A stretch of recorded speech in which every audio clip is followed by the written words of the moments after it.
아침 7시 알람 소리에 눈을 뜨자마자 다들 스마트폰부터 집어드시죠? 네, 보통 눈도 제대로 못 뜬 상태로 화면부터 확인하잖아요. 맞아요. 밤새 새로운 이메일은 없는지 막 확인하고 식탁에 앉지도 못한 채 그 미지근해진 커피를 그냥 들이켜는 거죠. 아침 식사는 뭐 당연하다는 듯이 건너뛰고요. 그렇죠. 게다가 샤워를 하면서도 머릿속으로는 이미 막 오후 2시 미팅에서 할 말을 막 시뮬레이션하고 계시지 않나요? 진짜 흔한 우리 일상이네요. 네. 끊임없이 배우고자 하는 우리 청취자 여러분, 오늘 심층 분석에 오신 걸 환영합니다. 우리는 살아남기 위해 아니면 남들보다 조금 더 앞서가기 위해서 매일 러닝머신 위에서 최고 속도로 달리고 있잖아요. 땀을 뻘뻘 흘리면서요. 네. 그런데 그렇게 죽어라 달려서 도착한 곳에서 우리는 정말 원하던 것을 얻었을까요? 오늘 여러분과 함께 파헤쳐볼 자료는요, 우리가 그동안 굳게 믿어왔던 성공 방정식을 정면으로 반박합니다. 약간 뒤통수를 맞는 기분이 들 수도 있죠. 맞습니다. 오늘 심층 분석의 핵심 주제이자 목표가 담긴 한 문장은 아주 단순하면서도 도발적이에요. 바로 당신의 인생을 서두르지 마라입니다. 우리가 흔히 무언가를 배우고 분석한다고 하면 막 어떻게 하면 더 빨리, 더 효율적으로 해낼 것인가? 이런 걸 고민하잖아요. 그렇죠. 생산성, 효율성 이런 단어들 진짜 좋아하니까요. 네. 그런데 오늘 다룰 에세이와 연설문 자료들은 현대사회의 그 맹목적인 속도지상주의를 아주 날카롭게 꼬집고 있습니다. 속도 지상주의요? 네. 늘 정보의 홍수 속에서 다음 트렌드를 쫓아가기 바쁜 청취자 여러분에게 역설적으로 가장 필요한 지식이 바로 이 속도를 늦추는 법이라는 거죠. 와, 효율성이나 생산성 다 너무 좋은 말들인데 오늘 자료를 읽으면서 제가 제일 뼈아팠던 대목이 바로 그거였어요. 우리가 거의 속도라는 것에 중독되어 있다는 사실요. 맞아요. 중독 수준이죠. 그 저자가 지적하길 우리가 시간이라는 개념을 제대로 이해하기도 전인 아주 어린 시절부터 끊임없이 서두르도록 프로그래밍되어 왔다고 하더라고요. 네, 생각해보면 우리는 늘 경쟁자를 앞지르고 다음 목표를 향해서 막 전력 질주하고 또 즉각적인 보상을 얻도록 교육받아 왔거든요. 어릴 때부터 상장 받고 시험 잘 보고 막 이러면서요. 그렇죠. 뇌 자체가 끊임없이 다음의 큰 성취, 그 넥스트 빅띵을 탐색하도록 아예 세팅이 된 거예요. 아, 뇌 세팅 자체가 네. 그런데 여기서 발생하는 아주 흥미로운 심리적 역설이 하나 있습니다. 역설이요. 어떤 거죠? 우리가 성취를 위해서 진짜 미친 듯이 속도를 내잖아요. 그런데 정작 그 끝에 남는 감정은 성취감이 아니라는 겁니다. 그럼 뭐가 남는데요? 압도적인 스트레스, 피로감, 그리고 이상하게도 텅 빈 듯한 그 성취감의 부재인 거죠. 아, 성취하기 위해 달리는데 성취감이 없다. 이거 진짜 핵심적인 모순이네요. 완전 모순이죠. 제가 아까 오프닝에서 묘사했던 그 바쁜 아침 풍경을 다시 생각해보면요. 직장에 도착하기도 전에 이미 진이 다 빠져버리잖아요. 이미 지쳐있는 상태로 출근하는 거죠. 네, 그리고 쏟아지는 업무, 겹치는 마감일 속에서 진짜 수만 번 깊게 쉴 틈 없이 하루를 보내고요. 저녁에는 완전히 방전된 상태로 침대에 쓰러지거든요. 충전기가 필요한 상태가 되는 거죠. 맞아요. 이런 쳇바퀴 같은 일상을 보면서 저는 우리가 약간 러닝머신 위에서 최고 속도로 달리는 상태와 같다는 생각이 들었어요. 그 자리에서 발만 구르고 있는 건데 말이죠. 맞아요. 아무런 의미 있는 곳으로 나아가지 못하고 있는 거죠. 그 러닝머신 비유를 조금 더 파고 들어볼게요. 우리가 서두를 때 우리의 뇌는 기본적으로 생존 모드에 돌입합니다. 생존 모드요? 투쟁 도피 반응 같은 건가요? 네, 맞습니다. 당장 눈앞에 떨어지는 과제들을 막 쳐내고 살아남는 데에만 모든 인지적 에너지를 쏟아붓게 되는 거예요. 아, 그러니까 주변을 둘러볼 여유가 없는 거네요. 그렇죠. 그러다 보니 저 멀리 있는 지평선이나 진짜 가야 할 다음 목적지에만 시선이 고정되고요. 우리가 유일하게 통제하고 소유할 수 있는 현재 이 순간의 내재적인 의미는 뇌에서 아예 삭제되어 버리는 겁니다. 와, 현재가 삭제된다. 너무 무서운 말인데요? 살아남기 위해서 서두르다가 정작 삶 그 자체를 경험하는 기능은 꺼버리는 셈이죠. 생존 모드에 빠져서 삶의 감각을 꺼버린다. 진짜 뼈 때리는 분석이네요. 그렇다면 러닝머신 위에서 헉헉대며 제자리를 뛰는 게 정답이 아니라면 우리는 도대체 어떤 속도에 맞춰 살아야 하는 걸까요? 오늘 자료는 그 해답을 아주 오래된 지혜에서 찾고 있습니다. 바로 자연의 법칙이죠. 아, 자연. 네, 노자의 명언을 인용했더라고요. 네, 자연은 서두르지 않지만 모든 것을 성취한다. 자연은 서두르지 않지만 모든 것을 성취한다. 네, 어떻게 보면 뻔한 자연주의적 예찬처럼 들릴 수도 있어요. 그렇죠. 약간 도덕책에 나올 법한. 하지만 그 이면에 담긴 성취의 메커니즘을 들여다봐야 합니다. 자연은 절대 자신만의 고유한 리듬을 깨지 않거든요. 그 자료에 나온 예시들을 보니까 그 메커니즘이 확 와닿긴 하더라고요. 막 씨앗 하나가 하룻밤 사이에 거대한 나무로 자라나지 않잖아요. 절대 불가능하죠. 네, 흙에서 양분을 얻고 비를 흡수하고 아주 느리고 의도적인 물리적 변화의 과정을 거치잖아요. 강물이 거대한 협곡을 깎아내는 것도 마찬가지입니다. 아, 그랜드 캐년 같은 곳이요? 네. 수만 년에 걸쳐서 물길이 바위를 스쳐 지나가는 끈질긴 마찰의 결과물이지 하루아침에 막 다이너마이트로 터뜨려 만든 게 아니잖아요. 다이너마이트. 네, 진짜 그러네요. 바로 그 지점입니다. 다이너마이트로 터뜨리면 빠르긴 하겠죠. 하지만 생태계는 완전히 파괴될 겁니다. 아, 주변이 다 초토화되겠네요. 네. 반면에 자연은 미세하지만 일관되고 또 의도적이며 극도로 인내심 있는 진전을 통해서 가장 견고하고 경이로운 결과물을 완성해냅니다. 속도전이 아니라 그 미세한 변화의 축적이 핵심이라는 거군요. 그렇죠. 반대로 인간이 이 자연의 섭리를 무시하고 속도만을 추구할 때 어떤 일이 벌어지는지 생각해 보세요. 치명적인 실수가 발생하죠. 결과에 엄청난 영향을 미치는 디테일도 놓치게 되고요. 저는 이 대목에서 그 식사의 비유가 굉장히 흥미로웠어요. 아, 그 식사 비유 참 좋죠. 네, 우리는 보통 허기를 채우거나 아니면 당장 다음 미팅에 늦지 않으려고 맛이나 향, 식감을 완전히 무시한 채 음식을 입에 막 밀어 넣잖아요. 거의 마시는 수준이죠. 네, 그러니까 우리 뇌가 식사라는 행위를 단순히 연료 주입이라는 과제로 인식해버리는 거예요. 그걸 인지과학적으로는 감각 게이팅이라는 현상으로 설명할 수 있습니다. 감각 게이팅이요? 그게 정확히 뭔가요? 뇌가 바쁘고 서두르는 상태일 때는 불필요하다고 판단되는 감각 정보, 그러니까 음식의 미묘한 풍미나 씹는 즐거움 같은 데이터의 입력을 아예 차단해버리는 거예요. 아, 뇌가 스스로 문을 닫아버리는 거네요. 네, 반대로 의식적으로 속도를 늦추고 한 입 한 입 천천히 음미할 때 비로소 뇌의 감각 수용체들이 활성화됩니다. 그럼 맛이 다르게 느껴지겠네요. 그렇죠. 그 단순한 식사가 깊은 기쁨을 주는 감각적인 경험으로 탈바꿈하는 겁니다. 와, 듣고 보니까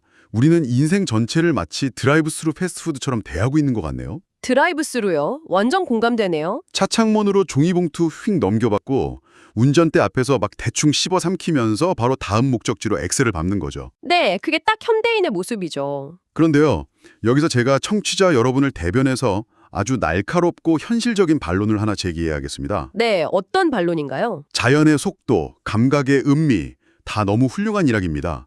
하지만 안타깝게도 자연에는 마감일이라는 게 없잖아요. 아, 마감일. 네, 우리 청취자 여러분 중에는 당장 내일 아침에 엄청 중요한 임원진 보고를 앞두고 있거나 이번 주까지 무조건 끝내야 하는 프로젝트를 안고 있는 분들이 많단 말이에요. 현실은 전장 같으니까요. 그러니까요, 상사가 막 결과를 재촉하는데 아, 부장님, 자연은 서두르지 않습니다. 저도 제 고유의 리듬으로 보고서를 쓰겠습니다. 이렇게 할 수는 없는 노릇 아닙니까? 그렇게 말하면 당장 책상에 없어질 수도 있죠. 맞아요. 현실의 압박이랑 이 자연의 섭리, 이걸 대체 어떻게 조율하라는 건가요? 아주 날카롭고 현실적인 질문입니다. 무조건 속도를 늦추라는 말이 자칫하면 현실 도피처럼 들릴 수 있거든요.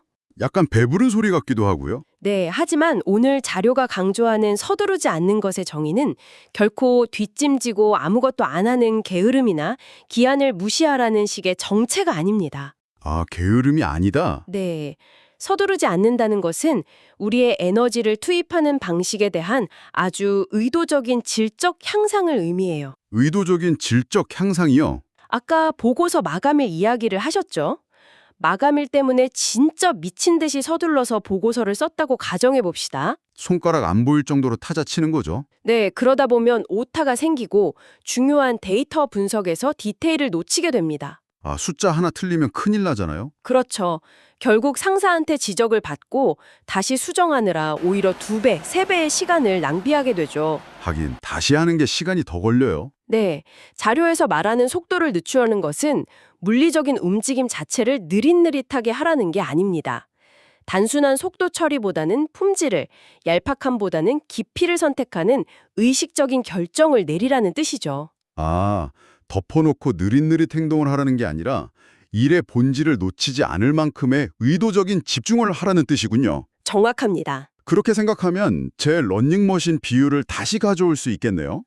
어떻게 연결되죠? 단순히 막 빨리 뛰는 게 중요한 게 아니라 내가 지금 어느 방향으로 뛰고 있는지, 내 근육은 제대로 쓰고 있는지 느끼면서 달려야 한다는 거잖아요. 완벽한 비유입니다. 특히 우리 삶에서 진정으로 중요한 가치들은 결코 서두른다고 얻어지는 게 아니라고 저자는 꼬집고 있거든요. 진정으로 중요한 가치들이요? 예를 들면 어떤 게 있을까요? 예를 들어 지적 성장이나 감정적 성장, 또 육체적, 심리적 상처를 치유하는 과정 같은 것들은요, 아주 유기적인 시간과 성찰을 필요로 합니다. 아, 상처가 아무는 데는 시간이 걸리니까요. 네. 또 하나, 타인과의 인간관계 구축을 생각해 보죠. 맞아요. 자료에서 급하게 처리하는 대화에 대해 묘사한 부분이 아주 전곡을 찔렀습니다. 어떤 부분이었죠? 대화를 막 서두르다 보면 우리는 뇌의 모드를 공감이 아니라 과제 해결로 전환해버린다고 하더라고요. 아, 과제 해결 모드. 네. 상대방이 말해 할 때 그 사람의 목소리에 담긴 미묘한 떨림이나 눈빛에 스쳐가는 감정을 읽어내는 게 아니에요. 머릿속으로는 이미 그 사람 말이 끝나면 그 다음에 내가 무슨 말을 받아칠지 답변을 막 시뮬레이션하고 있는 거죠. 맞아요. 그게 바로 관계가 거래로 전락하는 순간입니다. 거래요? 네. 타인과의 상호작용을 빨리 해치워야 할 투두 리스트 중 하나로 대하는 거죠. 아, 체크리스트에 체크하듯이요? 네. 창작 활동도 마찬가지입니다. 공장형으로 빨리빨리 결과물을 뽑아내는 데 집중하면 그 작품이 가져야 할 고유한 영혼과 독창성은 완전히 증발해버려요. 와, 영혼이 증발한다. 네. 이 맥락에서 고대 로마의 스토아 철학자 세네카의 통찰이 등장합니다. 아, 저 이명훈 기억나요. 우리가 가진 삶의 시간이 짧은 것이 아니라 우리가 그 시간의 많은 부분을 낭비하고 있는 것이다. 이거 맞죠? 통 몰두하느라 삶이라는 영화 전체를 계속 빨리 감기 하고 있다는 사실을 날카롭게 짚어내고 있어요. 아, 빨리 감기. 요즘 유튜브 볼 때도 1.5배속, 2배속으로 많이 보잖아요. 그렇죠. 빨리 감기로 영화를 보면 결말은 남들보다 빨리 알 수 있겠지만 그 영화가 주는 감동이나 미장센은 전혀 경험하지 못하게 되잖아요. 결국 귀중한 시간만 낭비한 꼴이 되는 겁니다. 와, 이 빨리 감기 비유를 들으니까 확 와닿네요. 결국 오늘 자료에서 말하는 속도를 늦춘다는 개념은요, 돋보기를 사용하는 원리와 똑같다는 생각이 듭니다. 돋보기요? 오, 흥미로운 비유네요. 네, 우리가 종이 위에서 돋보기를 막 이리저리 빠르게 움직이면 초점이 흩어져서 아무 일도 일어나지 않잖아요. 그렇죠. 종이가 타지 않죠. 네, 하지만 가만히 한 곳에 멈춰서 빛의 초점을 모으고 인내심 있게 기다릴 때 비로소 불꽃을 팍 피워낼 수 있습니다. 아, 초점을 맞춘다. 네, 느림이라는 것은 결국 아무것도 안 하는 멍한 생태가 아니라 가장 강렬하고 밀도 높은 집중 상태를 유지하는 거네요. 돋보기에 초점을 맞추는 그 정지된 순간, 그게 바로 이 텍스트가 전달하려는 의도적인 멈춤의 핵심입니다. 의도적인 멈춤, 좋네요. 네. 그렇다면 이제 가장 중요한 질문이 남습니다. 어떤 질문이죠? 머리로는 다 알겠는데 매일 스마트폰이 막 울려대고 이메일이 폭포수처럼 쏟아지는 이 번잡한 현실에서 우리는 이 돋보기의 초점을 대체 어떻게 맞출 수 있을까요? 하긴 그게 제일 문제죠. 실천이 어렵잖아요. 네, 여기서 이 끝없는 질주 본능에 대한 해독제로 마음챙김이라는 개념이 등장합니다. 마음챙김이라. 솔직히 요즘 너무 많이 쓰이는 단어잖아요. 그렇죠. 유행어처럼 됐죠. 네. 우리 청취자 여러분도 마음챙김이 뭔지 다들 아실 텐데 지금 이 문맥에서 말하는 마음챙김은 조용한 방에 명상방석을 깔고 앉아서 숨을 들이쉬세요, 내쉬세요 하는 그런 뻔한 이야기는 아닐 것 같습니다만 하하. 네, 아닙니다. 이 자료에서 말하는 마음챙김은 훨씬 더 실용적이고 적극적인 인지적 도구에 가깝습니다. 인지적 도구요? 네, 스트레스를 풀기 위해 잠시 쉬는 게 아니라요. 우리가 무의식적으로 아까 말한 그 빨리 감기 버튼을 누르려는 순간을 딱 알아차리고 멈춰 세우는 총제력을 의미하죠. 아, 알아차리는 거. 판단 없이 현재의 생각과 감각을 관찰하는 거예요. 일상에서 마주치는 피부에 닿는 따뜻한 햇살, 새소리, 향긋한 커피향 같은 작은 경이로움들을 온전히 관찰하라는 겁니다. 그게 바로 감각 게이팅을 막는 방법이겠네요. 맞습니다. 결국은 내 인지 능력을 과거의 후회나 미래의 불안에서 현재로 강제로 끌고 오는 강력한 훈련인 거죠. 아, 과거도 미래도 아닌 현재로요? 그리고 저는 그 인내심을 새롭게 정의한 대목이 정말 흥미로웠어요. 네, 인내심 부분도 참 통찰력이 있었죠. 보통 우리는 인내심이라고 하면 막 버스 정류장에서 안 오는 버스를 기다리면서 멍하니 버티거나 감정을 억누르는 그런 수동적인 상태를 떠올리잖아요. 어쩔 수 없이 참는 거라고 생각하죠. 네, 그런데 저자는 그걸 완벽하게 뒤집더라고요. 맞습니다. 인내심은 수동적인 기다림이 아닙니다. 기다리는 그 시간 동안 내가 어떻게 행동하고 반응하며 세상을 어떤 태도로 경험할 것인지 결정하는 아주 적극적인 선택이라는 거예요. 적극적인 선택? 네, 이런 능동적인 인내심을 기르게 되면요. 진정으로 가치 있고 지속 가능한 결과물들은 필연적으로 시간이 걸린다는 사실을 스트레스 없이 덤덤하게 받아들이게 됩니다. 아, 조바심을 안 내게 되겠네요. 그쵸. 조바심을 내는 대신 과정 자체의 밀도를 높이는 데 집중하게 되는 겁니다. 자, 그럼 이 능동적 인내심과 인지적 도구로서의 마음 챙김을 우리 일상에서 당장 내일부터, 아니 오늘부터 실천할 수 있는 구체적인 방법들을 좀 살펴볼까요? 네, 자료에 아주 실용적인 방안들이 나오죠. 첫째, 아침에 일어나자마자 스마트폰부터 집어들고 뉴스나 이메일 보며 허둥대지 않기. 이게 진짜 제일 중요합니다. 네. 대신 짧은 명상이나 심호흡으로 뇌의 주도권을 내가 먼저 딱 쥐고 하루를 시작하는 거죠. 맞아요. 둘째, 걸어 다닐 때 머릿속으로 끊임없이 다음 스케줄을 계산하는 대신에 땅에 닿는 발의 감각이나 주변의 소리, 질감에 의식적으로 집중해보기. 이것도 현재로 돌아오는 훈련이죠. 셋째, 대화할 때 내 발언 차례만 초조하게 기다리면서 머릿속으로 시뮬레이션 하지 말고 상대방의 말에 온전히 공감하며 경청하기. 네, 이 세 가지 모두 당장 할 수 있는 것들입니다. 어떻게 보면 사소해 보이지만 일상의 밀도를 완전히 바꿔놓을 수 있는 아주 강력한 스위치들이네요. 그리고 마지막으로 저자가 제안하는 가장 핵심적인 실천 방안이 하나 더 있습니다.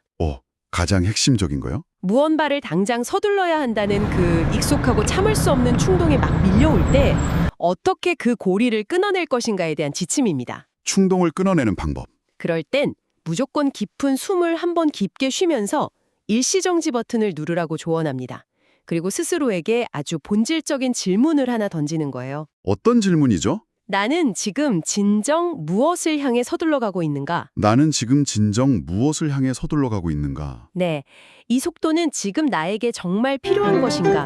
아니면 그저 무의식적으로 반복하는 내가 깰 수 있는 오랜 습관인가? 와, 나는 지금 진정 무엇을 향해 서둘러 가고 있는가?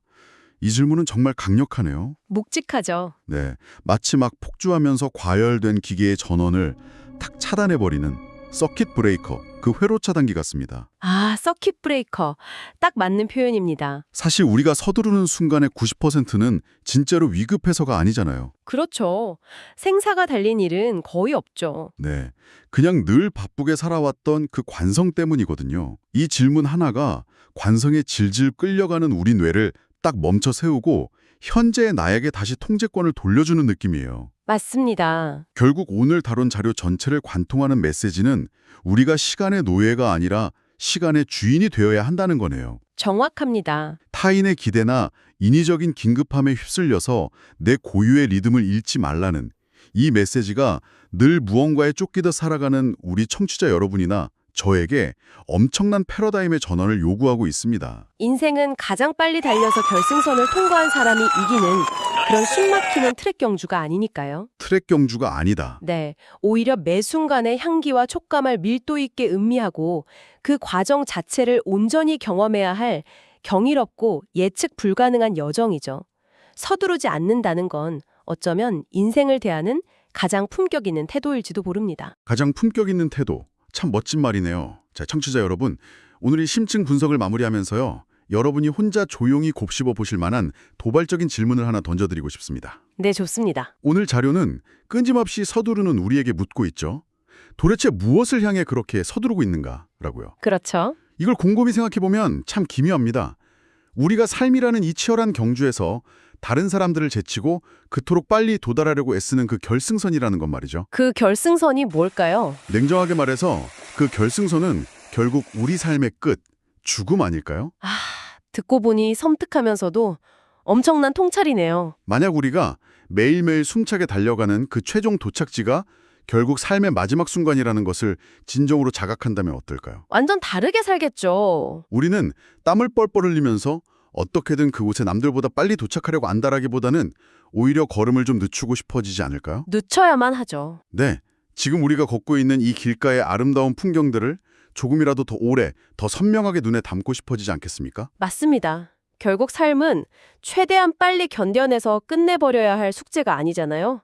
충분한 시간을 들여서 깊이 있게 경험하고 끌어안아야 할 소중한 선물이라는 의미겠죠. 소중한 선물. 네, 오늘 우리가 나눈 이 깊은 통찰들이 청취자 여러분의 일상에 작지만 의미 있는 의도적 멈춤을 만들어내길 기대해 봅니다. 네, 지금 이 순간에도 팟캐스트 끝나면 바로 다음 할 일 해야지 하면서 막 배속을 1.5배로 높이려던 분들이 계시다면요. 오늘은 잠시 그 조바심을 내려놓으셔도 좋습니다. 오늘만큼은 정배속으로 들으셨길 바랍니다. 네, 여러분 각자가 가진 여러분만의 고유하고 여유로운 페이스로 남은 하루를 꽉 채워나가시길 응원하겠습니다. 끊임없이 배우는 여러분을 위한 오늘의 심층 분석 여기서 마칩니다. 함께해 주셔서 감사합니다.